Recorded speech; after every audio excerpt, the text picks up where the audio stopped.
So you don't work with the police at all? You're not a paid informant or anything like that? No. I wish I could be. I swear to God, I wish I could. Nah, man, they say I'm a FBI agent. Yeah, I you see that a lot. Are you? Do you not like Asians? Say I don't nigga. like Asians. And that's where all this come from. You don't the like Asians the mine calling me a okay. and I can't call them a racist name. Okay. You ain't no but you gonna talk to me like, man, y'all mad at my today. And I feel like, man, how y'all? So you wasn't mad at all Asians, you was mad at that. I don't know all Asians. I'm mad at Asians. Okay. I'm good, guys. So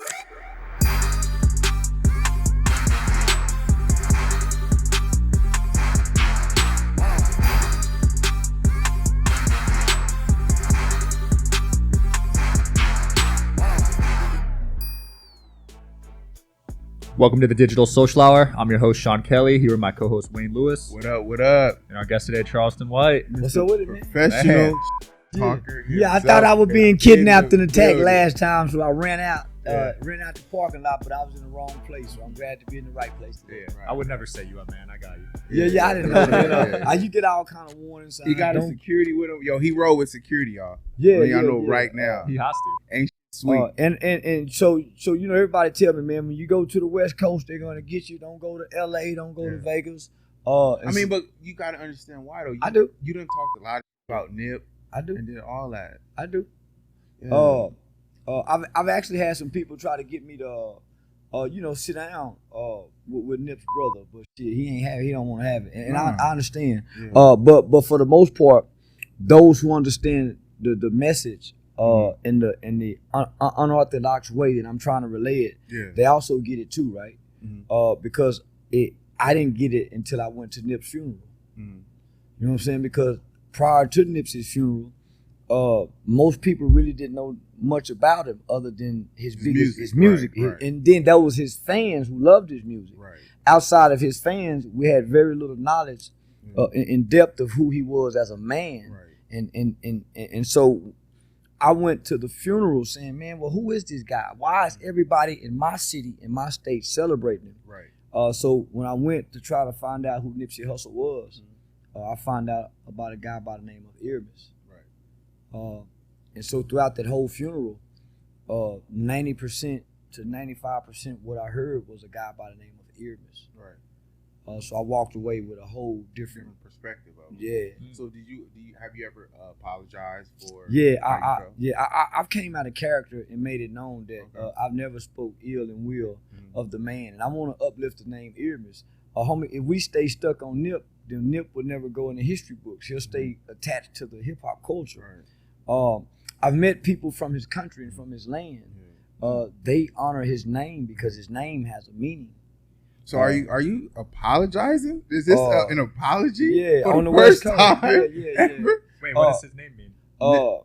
It means of God, right? Yeah. Or something having to do with God. So he's Eritrean. Yeah, Eritrean from the nationality from that country. So that those people have a lot of pride, right? In who he is and what he represented. Right. Outside of rap and rolling 60s. Right. If we get stuck on Nip, we get stuck on the 60s. Right. Because Nip overall was ultimately rolling 60s. Right. But you're basically saying Nip didn't define the actual character who he was. Nip was a character, but you actually learning about the person himself. He read about astrology. Mm-hmm. He was super smart. But we don't know that. So that's why he was able to deliver the type of message he was given in his lyrics. Yeah. And even his community work. Yeah. So after the funeral, I met. I went to the funeral with the 60s. Yeah. So I rode back in the Sprinter van with the 60s. So I got to meet the founders and the leaders and some of the ones who started that gang. Wow. And one in particular was by a guy by the name of Syke, or Raymond Washington's best friend. So he was the godfather of Raymond Washington's daughter. Ray. So he gave me a ride back to where I was staying in LA. So I was staying in the Denver lane off of Imperial in Vermont. That's where I was staying at the time when I had moved back to Texas and came back to the funeral. So he had told me a story and a scenario about when Irmis was 12 years old before he got into the gang, and he asked one of the big homie, why you gang bang? and he said that he gangbanged. He told Nip that he gangbanged because he was born to. And he said this 11, 12-year-old kid named Irmis, who grew up to be Nipsey, said, big homie, when I grow up, I'm going to take care of the hood. And that was 11 and 12-year-old kid who grew up and took care of the hood. So I got to learn something different outside his music. After that, I started listening to his music. You see what I'm saying? Yeah, so I got to learn him backwards. So in your case, you're basically saying that it's easy to say character, not the man. You were misunderstood. Well, I'm trying to. But do you feel like you're commonly misunderstood? Well, let me just stick to this.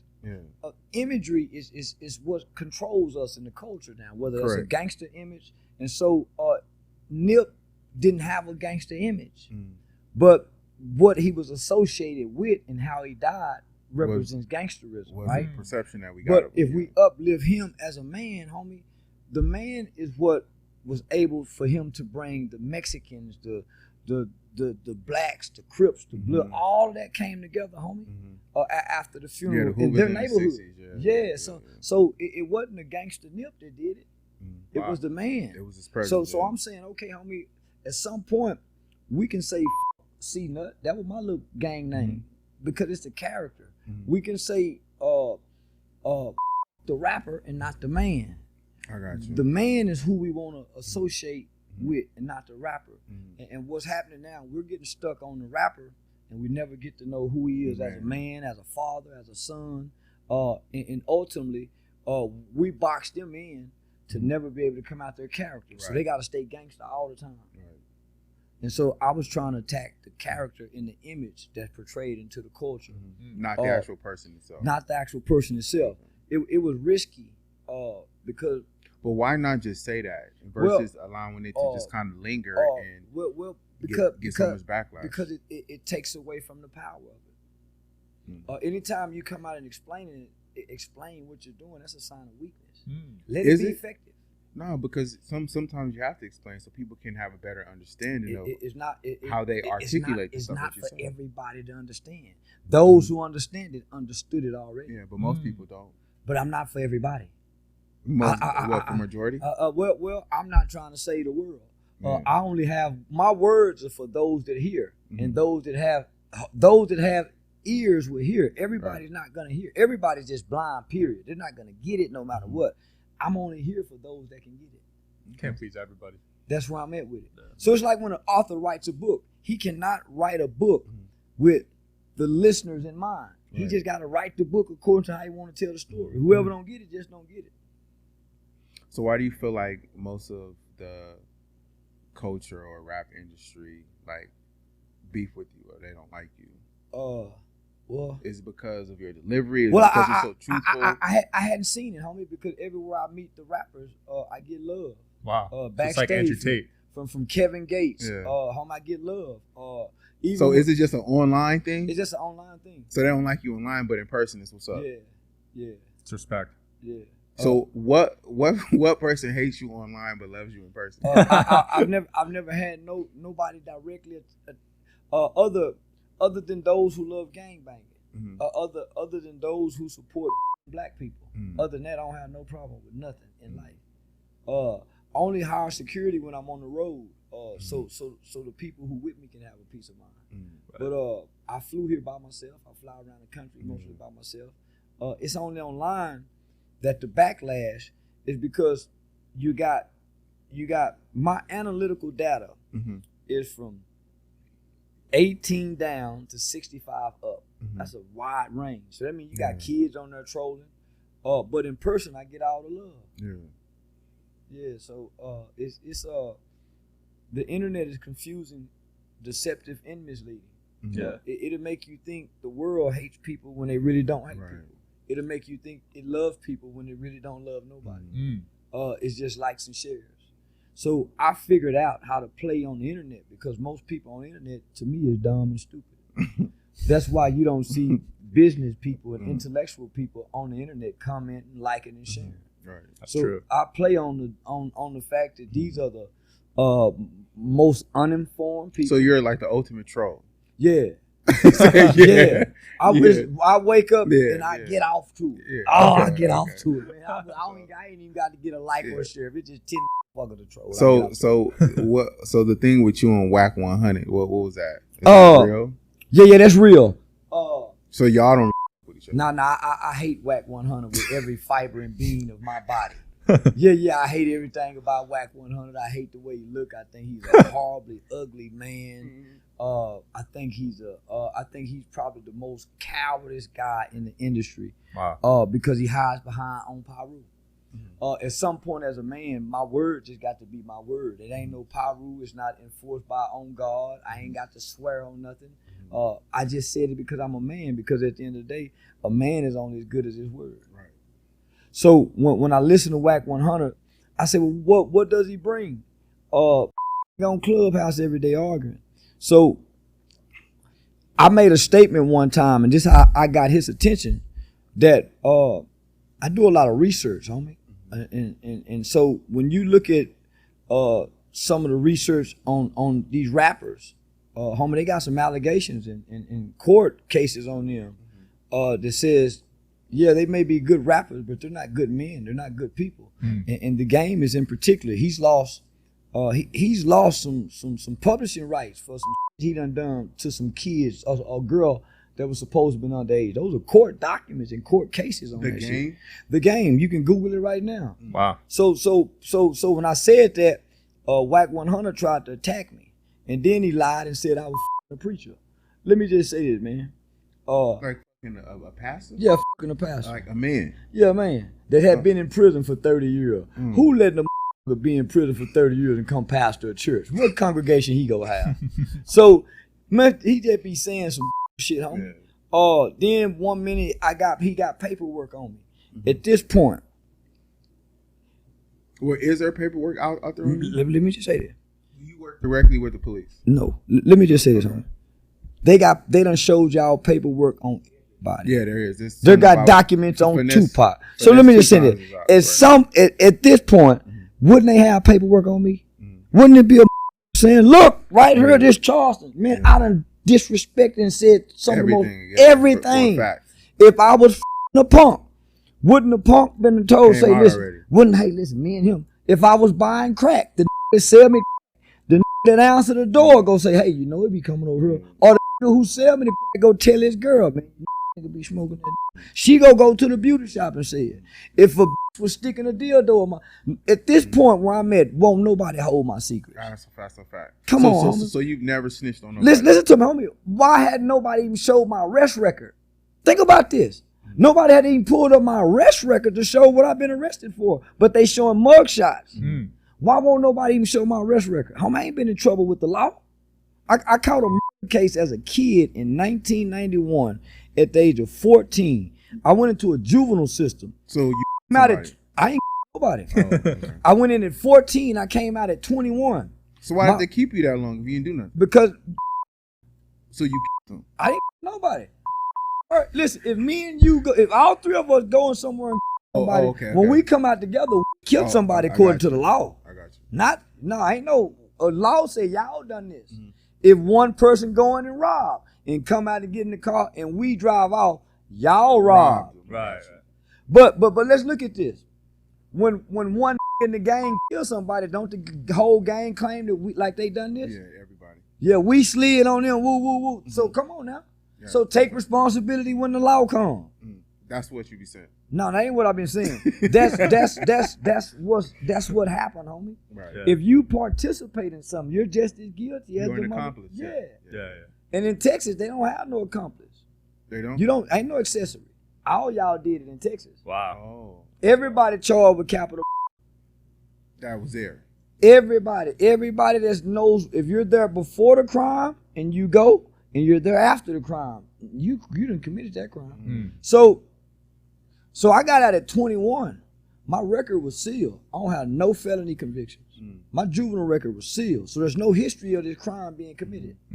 So when you say paperwork, I get out at 21. I haven't been in no trouble as an adult. A little weed case here, a little pistol case here. Yeah. So you don't work with the police at all. You're not a paid informant or anything like that. No. I At wish all. I could be. I swear to God, I wish I could be. So those rumors and speculations, those aren't true. Nah, man, they say I'm a FBI agent. Yeah, I you see that a lot. Yeah, I saw that. Well, most niggas who are FBI agents are confidential informants. So if I was an FBI agent and I worked with the police, how good could I be being identified as working with the police? How good can a police be? Hey y'all, he the police. How can I get anybody? Yeah. Well, because you brag about getting people locked up. Or Well, I brag about getting people locked up as a law-abiding citizen who's being threatened by gangsters online. So you basically like it's me, you. No, it's not me, you. Yeah. If you threaten me, Yeah. why would it's not you? You threaten me. Right. I don't know you. Why are you online threatening me because I'm talking? Why are you online threatening me, asking for my location, wanting to harm me? I don't know you. You don't know me. Right. You know what I look like. Right. I don't know what you look like, but you typing threats. Why wouldn't I say, hey, this guy's threatening me? I'm a law-abiding citizen. If you think I'm the police, why are you threatening me? So if I'm rid of the police, why are all these guys threatening me? Why are all these guys making videos about it if they really believe I'm the police? Well, Boosie said he stayed away from you. He's like, nah, I ain't with that. Well, if I'm rid of the police, why even talk about it? Why even say I'm staying away from it? If they really believe I'm the police. Think about that, homie. So that's what I'm trying to teach kids, homie. These bull. The rappers you're talking about? Because why would they, if they really think I'm the police, why would they bring my name up? Why would they even come toward me? I don't with the police, so we turn away from the police. If I don't watch gay porn, I'm not watching gay porn. It's just, if you don't with the police, why are you online watching them? You don't with the police. So if they really believe I'm the police, how can I have a billion views on TikTok? I'm surpassing me and Say Cheese TV alone. They got a billion views. So if they really think I'm the police, how can I garner this much attention? They can't believe I'm the police. That's just the narrative that motherfuckers hide behind in this culture because everybody's playing street. If I'm not a street person, why do I give a fuck about a snitch or the police? Why do I give a fuck about snitching if I'm not a street person? I go to work every day. Why wouldn't I like a snitch? Mother breaking my house. I want somebody. Hey, who saw that mother go in my house? I want somebody to tell. When my mama gets shot or killed, I want somebody to tell. So you mean to tell me you don't want nobody to tell at all? It don't make no sense, right? Yeah, it doesn't add up. You mean to tell me you don't believe the police is good in no situation? Right. Come on, man. We got to kill that shit, man. So that's what I showed up to do. I showed up to be the Robin Hood for good, a law-abiding citizen. Neighborhood crime watching. Kids tell. Tell if you see something in school. Yeah, man. No, it's all right to tell. If 4 motherfuckers riding in the car and you can't fight and you scared to go to jail, tell. Tell to get out of jail. Stop wasting money. Tell to get out of jail. It's a new day. It's a new motherfucking day. Oh, man. Tell to get out of jail. Yeah, that's my motto. Put that on a shirt. Yeah. Tell to get out of jail. Hell yeah. Okay. Do you think any of these rappers are snitching or they're informants? Yeah, I think a lot of them are. Really? Can you name a few? I think all of them. He said Yeah, I think all of them. All of them? Because for one, they're snitching in their lyrics. That's a fact. Yeah. That's the number one fact. But sometimes There's no buts. But lyrics are lyrics to me. No. Not lyrics aren't lyrics. Lyrics used to be lyrics when we had studio gangsters. Eazy-E and Ice Cube and them was studio gangsters. Those was lyrics. Tupac was the first one to start trying to live out the lyrics with the hit 'em up. That's when it started. When Tupac started going with the hit 'em up and going, that's when they started living out. That's when they start trying to really live according to what they were saying. Prior to that, it was studio gangsters. That's why Tupac and them was shaming MC Hammer for being a pop culture. Right. So now we making rappers have to live up to their lyrics. Now these niggas is rapping real because if they were just rapping lyrics, we wouldn't have never knew about smoking Tuka. Is that what you feel about Dirk? You feel like that Dirk says is real? We wouldn't have never knew about smoking Tuka. If it wasn't real, the FBI would have never been able to sort FBG Duck if they wasn't real lyrics. Wow. So they're snitching on themselves. If they wasn't real lyrics, then we wouldn't know about some of the things that King Von was about and what he was talking about. He made a whole song about somebody. 5 of the witnesses came up dead in his cases. That's the only way he got out of jail. The one kid that's fighting the case right now. Come on, homie. YW. I talked to one of the victim's aunts, homie, years prior to the case. Do you think he's guilty? I know he's guilty. Science says he's guilty.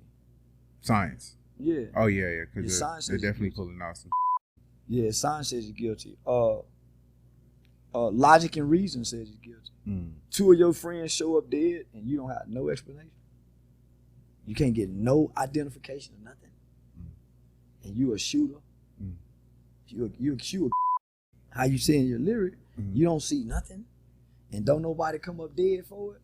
Yeah, nah, homie. I'm part of the culture. I'm from the culture. I once lived in the culture. I once submerged myself in this culture and believed in my heart that what they said in those lyrics is what we should live by, as if it was biblical terms. Yeah, I was a kid that was I used to live by those words, only to realize we was tricked. We're being tricked, homie, and played on with them rap lyrics, listening and believing. From the way we get high and do, we don't know what to use to them start telling us. We didn't know shit about Percocets till they started rapping about it. We didn't know what this opioid was till they introduced us to it. Now they got us on fentanyl. Kodak Black said, I knew the perk. They got the babies on it because we grown. We have logic and reason. We have a developed brain. But we're not listening to this with an undeveloped brain. Our babies are. Me and you ain't shooting and killing right now. The babies are. When me and you were growing up, 10 and 12-year-old wasn't drilling. They 10 and 12-year-old now. They on the fentanyl. They popping the pill. Even though I know it's fake, I still ate it. They the gremlins now. Wow. So they telling us what it is. How can we ignore it?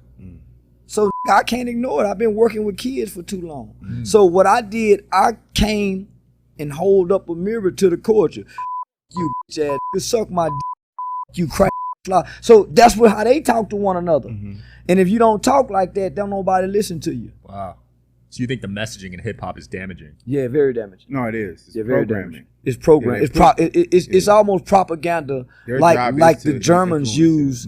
It's the same propaganda that Hitler used to create this fear and this hatred toward the Jews. It's almost the exact same thing in the cartoons and the messaging, except we're doing it to one another.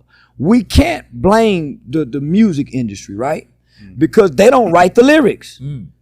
They don't. Do you feel like they're pushing homosexuality on kids too? Yeah. I think children are being fed what adults are fed. There was a time in this country when everybody knew on Saturday mornings that there would be no advertising played during the commercial times when children were watching TV. The minds and the ears and the eyes of children were off limits to advertisers. Now, because of social media and technology, advertisers have full access to our children's minds. Television have full access to their souls, their minds, their will, and their emotions. We can't censor what our kids see anymore. So I don't think they're just pushing homosexuality. I just think they're pushing adult reality, life off on children, and leaving it for them to have to process and filter everything, or to the adults. And because if you're poor, it's hard to filter what your children see. Wow. Yeah, that's deep. Yeah, their innocence is being taken away at a young age. Yeah. As early as they can start to understand stop, don't, yes, and no. Because what's one of the first things we give a child once they start walking and stop sticking in the plug? We give them a phone to look at. And they start hitting the phone. Well, it's convenient for a single mother because it keeps the kid busy. It keeps them out of trouble. It keeps us more of time for us to look at our phones. When they get through looking at the phone, what do they pick up? A fucking joystick. Now they on the game. So they never, and from what I see,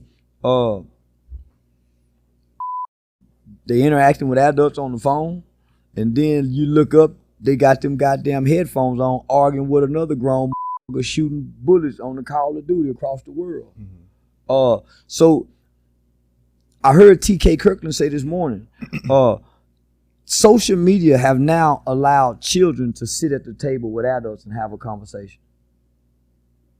And that's why the respect is gone as far as the authority goes. They talking back to the teachers, police officers. Yeah, because they'll get online with me believing I'm a 53, 60-year-old man and insult the shit out of me.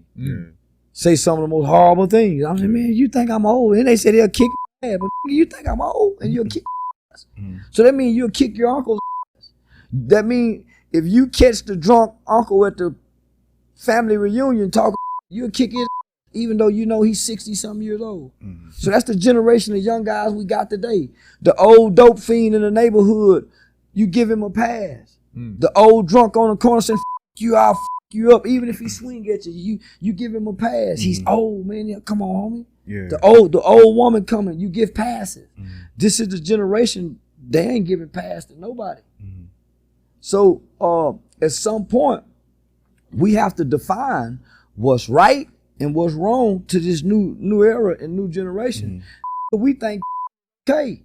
Because we say, you don't, but the culture do. Because if we didn't, we wouldn't say free the killer.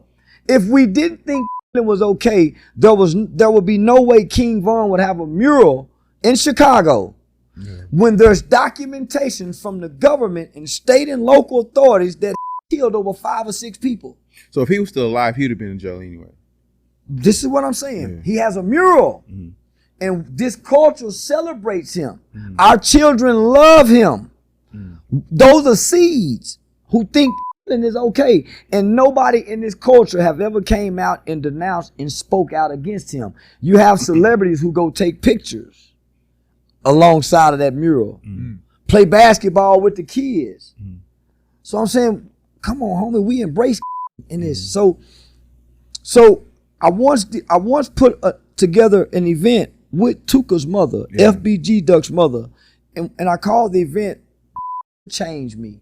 So I got Tuka's mother, FBG Duck's mother, I got Lil Snoop's mother, man, who else mom was there? And Mo 3's mom. Also, I got a criminal court judge who oversees all the juvenile murder cases in Tarrant County. Then I got the head prosecutor of the homicide division of Dallas County who oversees all the young cases. And I got them on stage, and then I went and got 4 guys who committed when they was children. Wow. And I wanted to recreate what a trial would look like in the form of a town hall meeting. And I called Change Me. And I posed the question for the panelists, what does look like today in the black community? So I want to hear what the prosecutor says it looked like, what the judge says it looked like, what these mothers who have buried their kids says look like, and then what the said look like after they done time and now they reform, right? So the question is, what does it look like in the black community when every time a get, you got his people saying, free my or free the free wife? No, he done kill somebody. Boosie going to this trial. On the other side, you got the victim's family saying, long live my family. Where do we stand at? You know he done killed somebody. Nah, homie, let him go pay his dues. Right. Won't we pay homage to the victims? You ain't seen now rapper pay homage to no victim of a crime yet, homie. But soon as a rapper they get all this love. Soon as a rapper catch a case and kill somebody, they get all this support. So I'm saying, homie, what about these mothers? What about I spoken with Doe B's mother. Homie, she's suffering and struggling. I spoken with two dudes from Dallas, right? No, Doe B is the one out of Alabama that T.I. had with the patch on. That's Mo 3 from Dallas. I spoken with Soldier Slim's family. What about Dolph? You spoke with his people? Nah. I went to Memphis the day of the funeral and spoke at Sherwood Elementary School the day after the funeral, and saw how somber it was. The children are the victims. Because what it looked like, homie, is are just as prestigious as NBA players in the black community. Wow. They're praised. Yeah. That's crazy. They're admired and they're honored. Yeah. And the industry honors them as well, homie. Yeah. So even they promote them, they allow them to why do they do that? Just because the black community itself, bro, we have no leadership. So a leader is anyone who takes on that role. So usually they're scary, you know what I'm saying? So we got bosses. People respect them. So what a leader does, but in certain neighborhoods is what he's saying. Homie, listen. I come from an era where when gang banging came, the old niggas in the neighborhood, what? Nigga, a gang. That's an old cow. That shit. Won't nobody say that today. Won't nobody stand up and say gang members are cowards.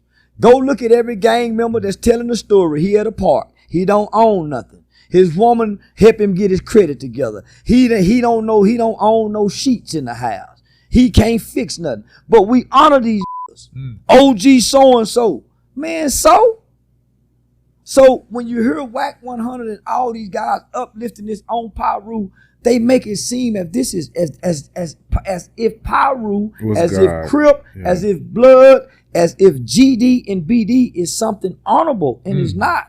They ain't shot a gun at a white Klansman. They ain't headbutted no white bandito. When they go to jail, they get along with one another so the Mexicans don't run over. So the same enthusiasm that y'all use in jail to get along and eat from each other's bowls and spreads, why y'all can't do that at home?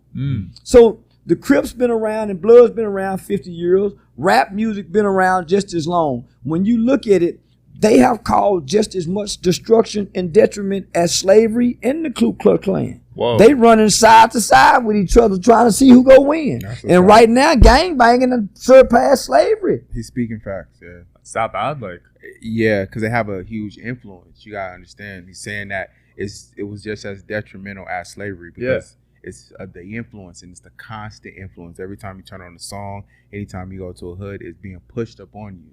So that in turn push some of the kids into criminal activity, gets them incarcerated. So it's kind of slavery in itself, but this is in a programming, more sophisticated way. So now what do you hear Ice Cube saying? Ice Cube is saying now these guys who own these record labels also now have some ownership in prisons. We thought that was a myth at one point in time. And they have life insurance on the rappers. Come on. Wow. They own the prisons now? They have some kind of stake in them, and they have life insurance on their artists. It's like they're taking over every single... yeah, because it's a domino effect. Yeah. But it's not... Yeah. When they look at it, they see our tragedy and our detriment. It's a profit for them. Right, it's a number. Yes, it's a profit. Yeah. Now, we know at this point in history and in time, black people know everything. We know every goddamn thing. We know we the first Jews. We can tell you about Jesus' feet was black. We know everything. Except how to build together. We know everything except how to manufacture something, how to create something strictly for us, how to produce something, right? We argue and debate everything.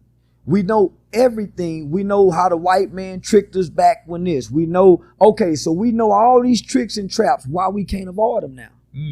We live in an information age where, our ancestors didn't know. We say they didn't know this, so we got all this knowledge. We got all this information. Why can't we build like the people before us who could build with very little information? Right. The slaves built Wall Street, 1920.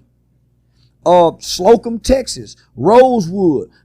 Detroit, Michigan. Man, you can go to Atlanta, LA, watch what them people did in the field. Why we can't recreate that with all this knowledge and information that we have now, and nothing can be hidden because we live in an information age. We live in an information age where at this point in time, we can find out about anything. We can learn how to do anything. Why we can't come together and do it since we know so much? It's the culture of the music. The music is at one point in time. You don't believe it's the divide, though? You don't believe that black people can't work together because we don't want to work together? I believe we would never work together. Yeah, because we don't want to work together.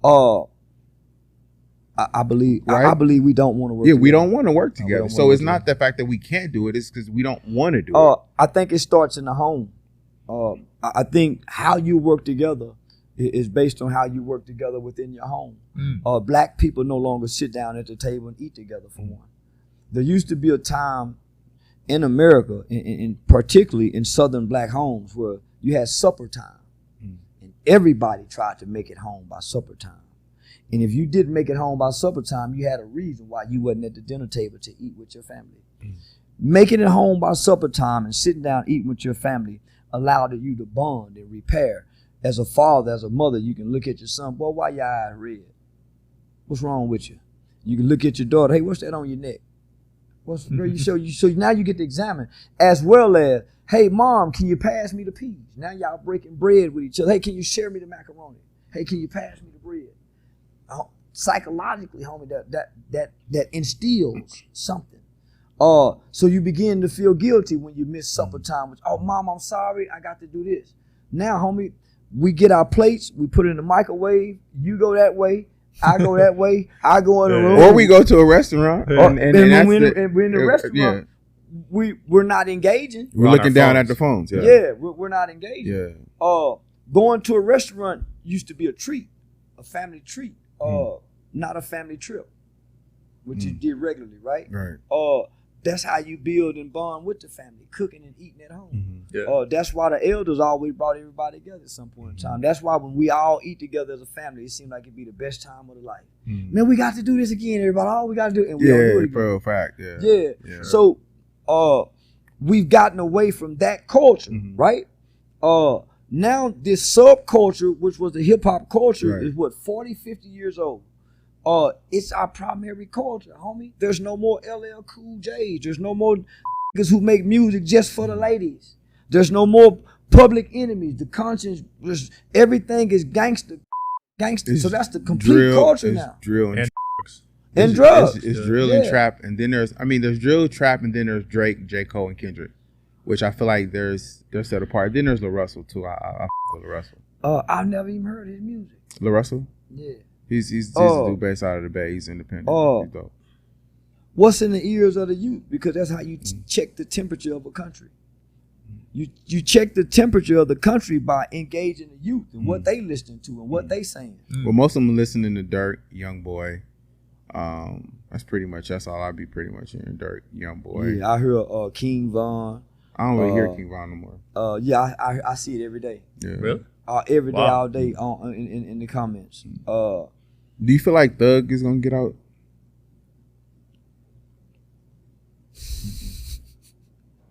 Nah. Like he's done? No, I don't think he's done. But you don't feel like he getting out? 95% of people return back to the community, but I believe he's going to prison. They've caused so much damage and destruction between those two entities, Thug and YFN Lucy, little crew. How much a lot of people died behind that and what they was doing. I don't think Gunna snitched. Well, when they asked Gunna, was he a part of a gang and was YSL a gang, and he said yeah, then he snitched. Do you feel like that's snitching? Yeah. Well, he is a part of it though. Yeah. I feel like that's snitching. If he was supposed to say no? He wasn't supposed to talk, period. Oh, he's supposed to say nothing. He's supposed to go to trial. And you feel like he would have got out anyway? I don't feel like what he should have done. I don't feel like none of them would have got out because everybody's snitching, homie. There's no solid crews.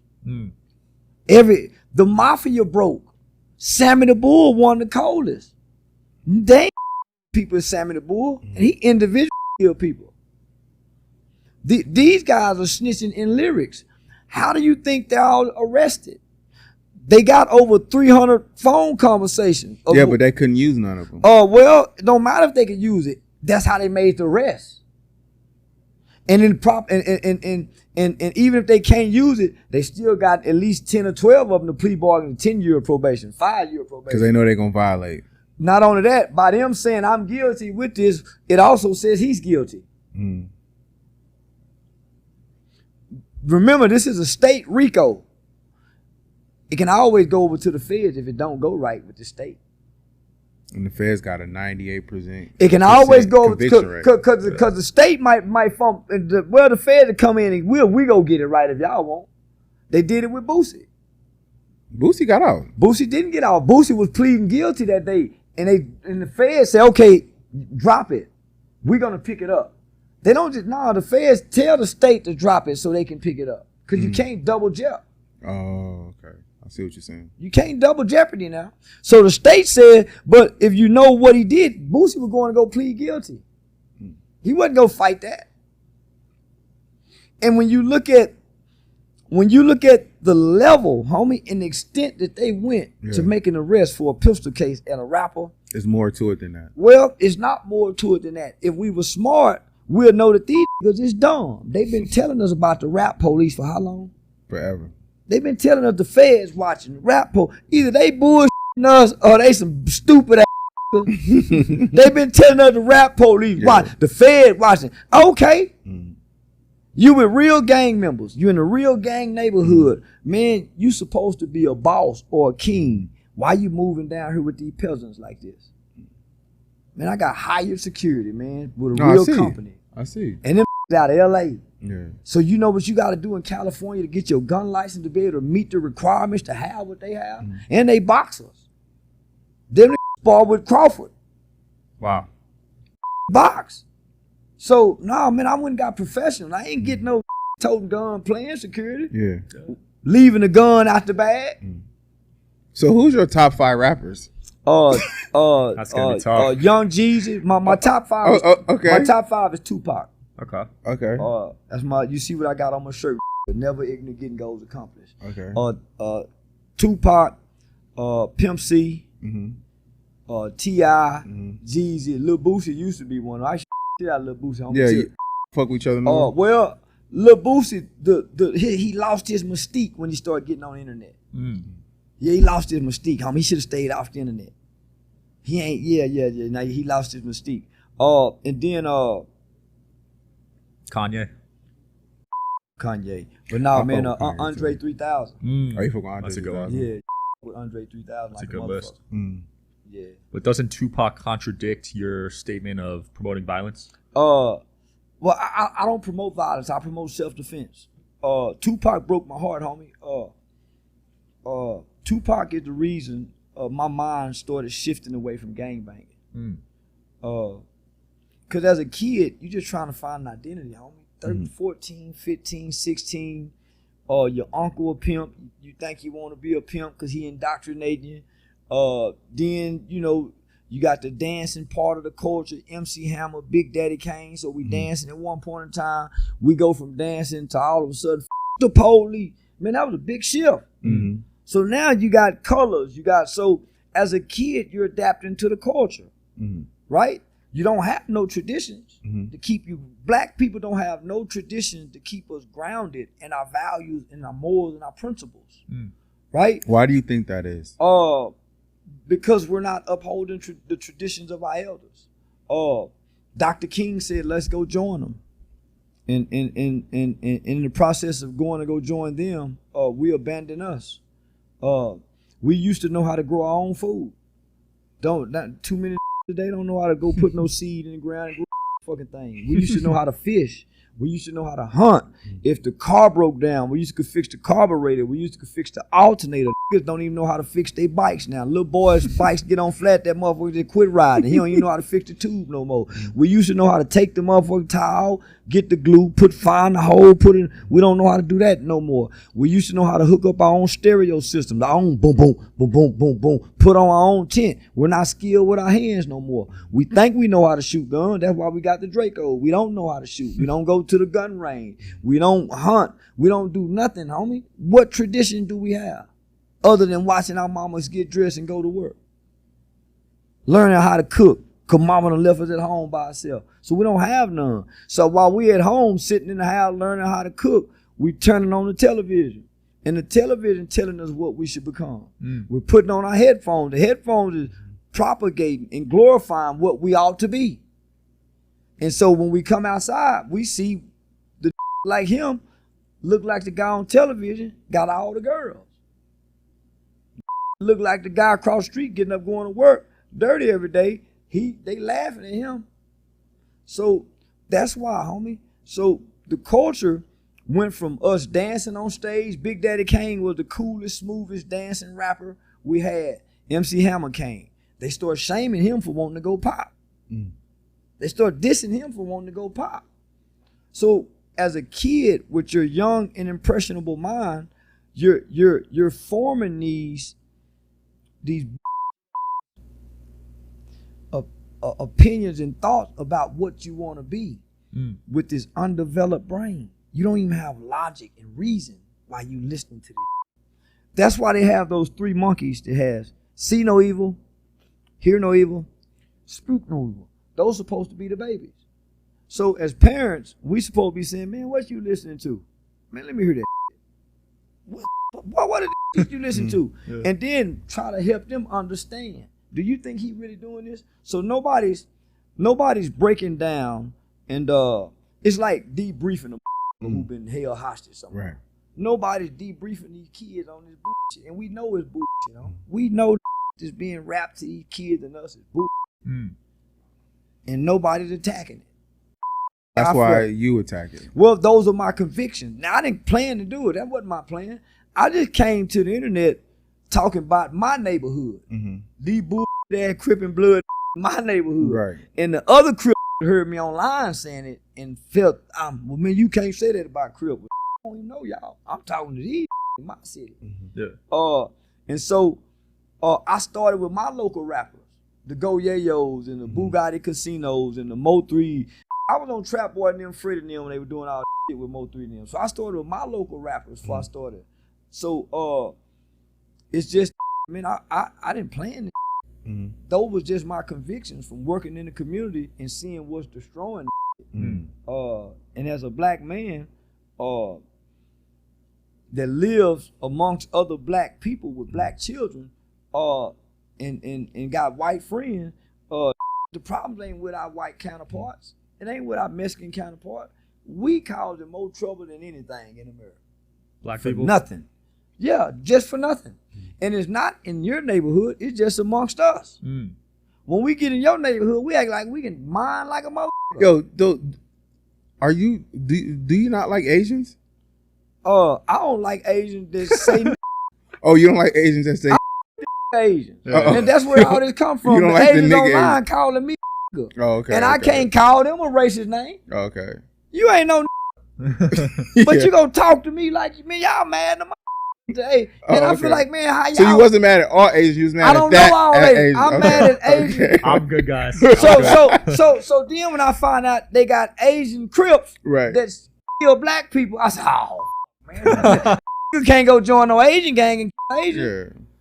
Homie, I grew up with, I'm Dr. King's dream. Homie, I started going to school with whites, Asians, and Mexicans in the 80s. The Civil Rights Legislation Act was in 1964. So in the 70s, black people really didn't go to school. That segregation mark hadn't really started happening to the 80s. So I'm first generation of integration.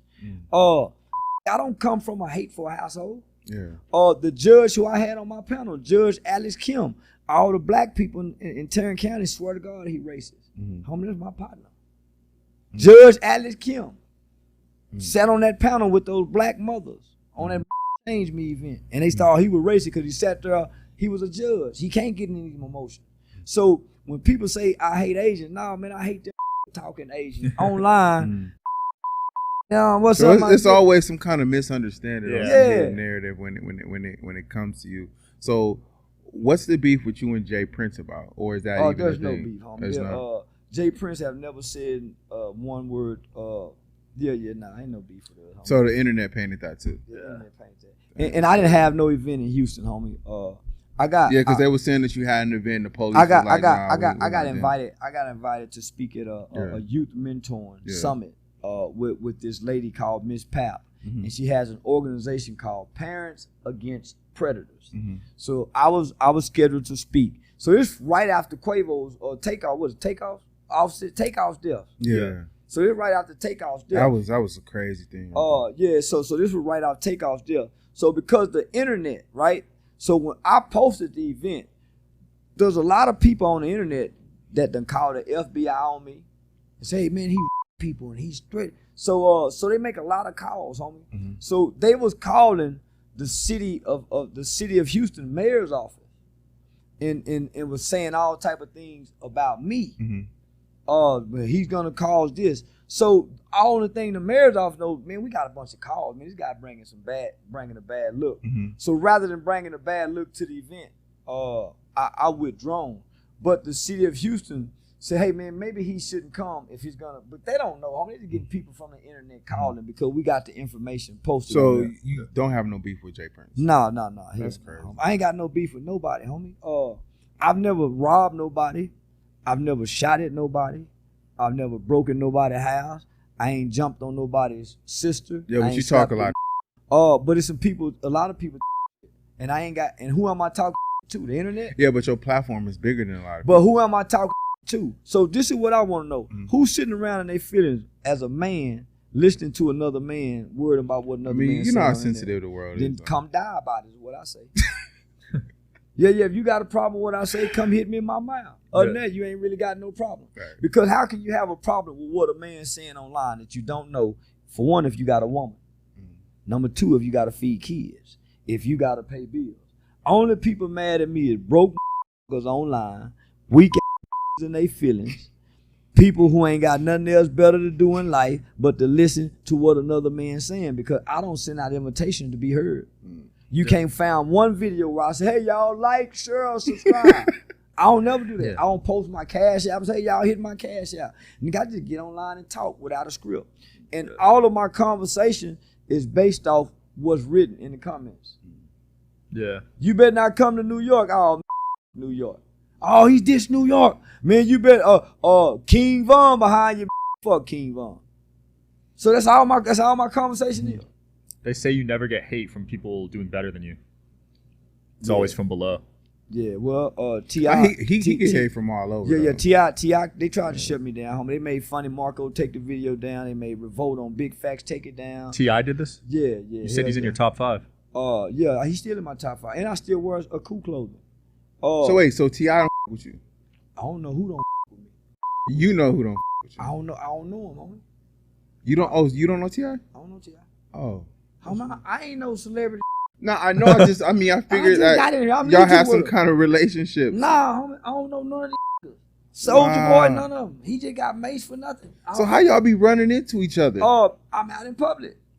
I'm a normal guy that's still a part of the culture. I still listen to rap music, even though I know they bullshit. I'm grown with an adult brain that can process this music. I listen to Luther Vandross, even though he might be gay. Mm-hmm. I listen to Freddie Jackson, even though he might be gay. I still can ride. Yeah, so I can decipher. So I'm still a part of the culture. I still love the culture. I still love my people. Even though I hate some of my people in their actions. I can still embrace it. So I'm gonna see these people. I'm gonna bump into them. I done bumped me and Kevin Gates, Fredo Bang. Man, I done seen all of them, homie. What's the one out of DC? T Grizzly? T Grizzly from Detroit. What's the one out of one be going T-Rail out of I don't know him. Man, I don't know how that. Fat Trail? Fat Trail, that's his name. Fat Trail from DC. Yeah. So I done been in this, man, Fat Trail, homie, I see them all. That's dope. What's next for you, and what are you trying to promote, man? Man, well, you know, I'm Live Nation Comedy Tour now. Oh, you on Live Nation? Yeah, he's got a show tomorrow, right? Yeah, tonight. Or tonight. Tonight and tomorrow. Mandalay Bay, man, House of Blues. House of Blues. I'm hosting TK Kirkland's Grown Folks Talking Tour, man, sponsored by Live Nation. 56 cities, 4 countries. So your summer's over with. You working? Yeah. From October to now, October BT weekend in Atlanta was my first comedy show. Mm-hmm. I sold out. Wow. At the Uptown Comedy Corner. I've done 30 shows since then. I've sold out 28 shows. I just come off doing 5 shows in Jacksonville in 3 days. Show in Tampa. 2 shows in Orlando. Now I'm here to do a show in Vegas tonight. Nice. I'll be in San Diego tomorrow. So I got the podcast. I got my own podcast, the game related podcast. And then they just sent a contract this morning, man, for me to fight Fly Soldier with the Island Boys. Let's go. So that could be a celebrity. I'm gonna watch that one. Yeah, for sure. Yeah. He think he can kick my. Yeah. So how much is the purse for the fight? I don't know. I'll tell y'all off camera. Okay. Okay. Yeah. That's a big one, man. Yeah. Wayne? That's what's up. Hey, this interview was it was different. I was expecting just a different point of view, but now I got an understanding of you. Let me just say this, homie. You're not really a villain. Nah, homie, he's listen. painted as one. So listen. When I came to the internet, I had been working with children for over 10 years by way of a nonprofit that I had created with formerly incarcerated guys by the name of my organization called Hyped About Hype. And HYPE was an acronym for helping young people excel. So I created a youth development program, youth engagement programs, anti-gang cognitive interventions, all type of 16-week curriculum for the Texas State Juvenile Justice Department. My organization was highly recommended to all 254 counties throughout the state of Texas. Wow. I've done trainings for the United States Department of Homeland Security Human Trafficking Division, or North Texas Crime Commission at Eastfield Police Training Academy in Mesquite, Texas, by way of Special Agent Keith Owens. And that's because he met me while I was studying to become a lawyer at Texas Wesleyan University. So I was a pre-law student at Texas. Most people don't even know shit about it. I don't know. So I was 83. This is the first time you saying this? No, I say it all the time. For real? Yeah, and if you Google it, homie, you just got to get past the bullshit at first. So most of the time when you Google something, don't pick up everything on the first page. Right. Go to the second page. So not only that, man, I've worked with a national organization called Campaign Fair Sentencing for Youth out of Washington, D.C., and I became a part of an organization called ICAN, which is Incarcerated Children's Advocacy Network, and we worked on different laws and legislation in America, and ultimately we got juvenile life without parole abolished in this country in 2016. Wow. Up until then, only 3 countries had that law: North Korea, Sudan, and America. And so we got that abolished, homie. So we had to. I went to the Supreme Court. I've been on the front page of the American Bar Association Journal. So I showed up to the internet with all of that background and experience, and I had just dropped out of college. I was 2 semesters away from applying to law school. So I showed up a frustrated community activist who was a single father at the time as well. My baby mama had just went to jail. She had been on the run. So my life had transitioned to wrong choices in life just got me to the point, homie, where I just said, man, I don't want to do wrong no more. I want to do right, and I want to be right. I just want to be a good person. And so when I showed up to the internet, that was my mindset. So the internet was ugly. I wasn't. I came trying to uplift, but what I saw is too much negativity pushed in the algorithms for a guy like Eric Thomas' message to be heard every morning. You know what I'm saying? So I actually worked in L.A. at Diamonddale Adolescent Group Home. So I was working with the kids that was coming out of Youth Authority, going back into the hoods, homie. I worked at nighttime. They loved me. And in the mornings, I woke them up listening to Eric Thomas with the positive message. So I brought something new to the juvenile aspect in L.A. before I came to the internet. But I didn't come to the internet to do that, right? I wanted to monetize. How can I get paid? Well, I'm not a struggling community activist begging for financial help. Yeah, that doesn't pay the bills. No, not at all. And then when I realized that content creation can make you rich, I started studying how to become more effective on the internet, and that's where the shock jocking and satire, comedy come in. So that's why you'll see a switch in me playing a villain. That makes sense. I saw what worked. Yeah, that makes sense. All right, guys. Y'all. Powerful. Thanks for watching. See you next time. Peace.